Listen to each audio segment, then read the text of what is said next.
Assalamualaikum warahmatullahi wabarakatuh. Saya Siti Hairunisa Intan Palevi, Fakultas Pertanian, Prodi Agribisnis, Universitas Muhammadiyah Jember.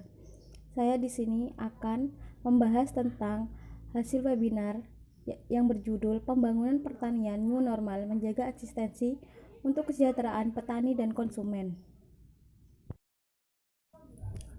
Kebijakan pertanian terkait penanganan pandemi COVID-19 bagi pelaku sektor pertanian. Dampak COVID-19 sektor pertanian yaitu belum meratanya distribusi, kelebihan supply di tingkat petani sehingga menyebabkan harga jatuh. Pasar berkurang akibat pembatasan mobilitas, jam operasional pasar, jam kerja restoran, dan tutupnya kantor. Tantangan ketahanan pangan di masa pandemi COVID-19 yaitu tetap produksi, konsumsi, atau kualitas dan kuantitas, distribusi, harga yang tidak berpola, kekeringan. Kebijakan sosial ekonomi mengamankan kelancaran perencanaan dan distribusi produk pertanian, restrukturisasi kredit bagi pelaku ekonomi terdampak, padat karya tunai atau cash for work untuk pelaku ekonomi kecil, jaringan pengamanan sosial atau safety net. Upaya mitigasi dampak COVID-19 yaitu dukungan kebijakan logistik dan rantai pasok pangan, perluasan akses pertanian pada jaringan pemasaran daring, dukungan stimulus ekonomi khusus untuk pertanian dan pedesaan sebagai kebijakan alternatif, perlindungan petani dan desa, dukungan perlindungan dan jaringan pengamanan sosial bagi kesejahteraan petani di masa pandemi COVID-19. Peran Perhepi dalam mendorong adaptasi pelaku pertanian terhadap situasi normal baru. 1. Adaptasi pelaku pertanian pasca COVID-19 dalam menghadapi situasi new normal terbagi dua fase. 1. Antisipasi dan mitigasi krisis pangan, dan 2. Pola baru on-farm, off-farm, dan agroindustri.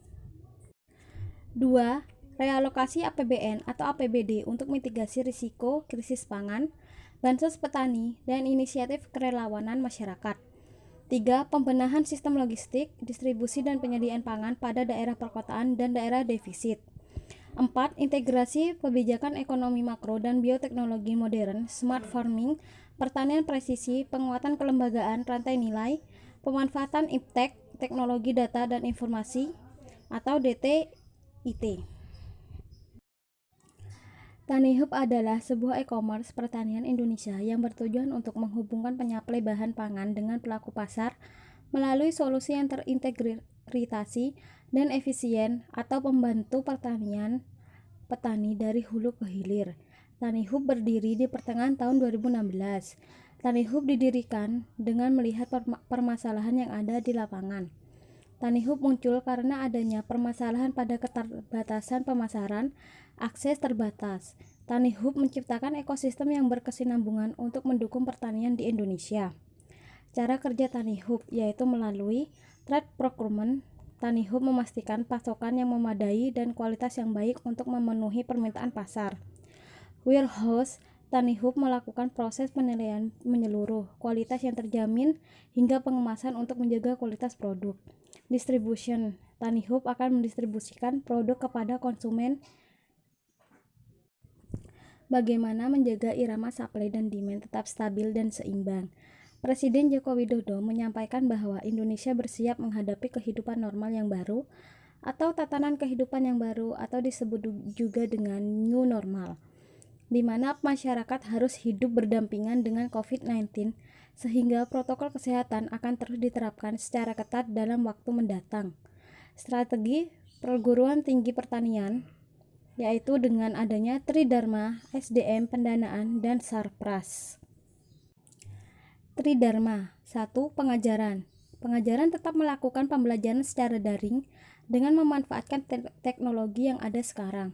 Yang kedua, penelitian. Tema-tema penelitian mengarah pada kajian-kajian yang terkait dengan dampak COVID-19 dari berbagai sudut pandang. Yang ketiga, pengabdian. Melakukan edukasi kepada masyarakat petani tentang hal-hal yang harus dilakukan oleh petani di era normal baru ini. Yang kedua, SDM. Louis Ross Cliff, Technical Officer dari Ford Motor Co, mengatakan kepada sekelompok mahasiswa teknik bahwa pengetahuan adalah ibarat susu yang mempunyai masa kadaluarsa. Oleh karena itu, belajar merupakan kebutuhan yang penting, belajar seumur hidup. yaitu dengan moto belajar, belajar, belajar. Belajar terus mengikuti perkembangan yang ada. Pendanaan atau UKT selama adanya pandemi COVID-19 ini diharapkan bisa diturunkan. Tetapi apabila itu terjadi, maka akan berpengaruh pada universitas itu sendiri. Sarpras, universitas atau fakultas menyediakan fasilitas jaringan internet yang kuat dan bagus. Universitas atau fakultas berlangganan aplikasi komunikasi dengan video misal B3, Zoom, Skype, dan lain-lain. Universitas atau fakultas menyediakan lab komputer.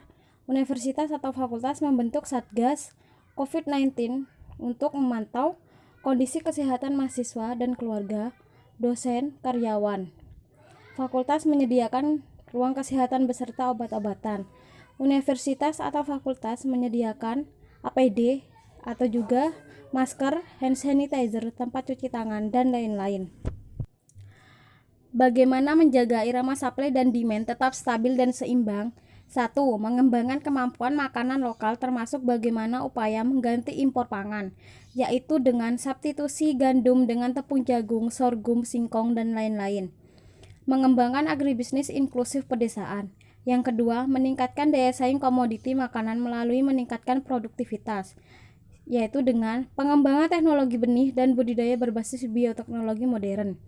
Yang ketiga, diversifikasi untuk konsumsi makanan lokal, yaitu dengan meminimalkan bias konsumsi beras, mengurangi ketergantungan pada makanan impor, mengembangkan potensi produksi pangan lokal, program transformasi kebiasaan makan.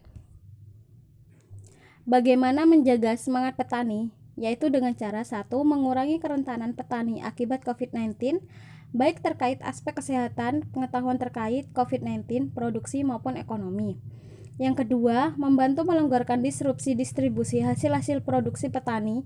Pemerintah harus hadir dalam aspek distribusi produk dan pelayanan saprotan, revitalisasikan kelompok, memanfaatkan medsos, kembangkan solidaritas sosial di antara pelaku ekonomi pertanian.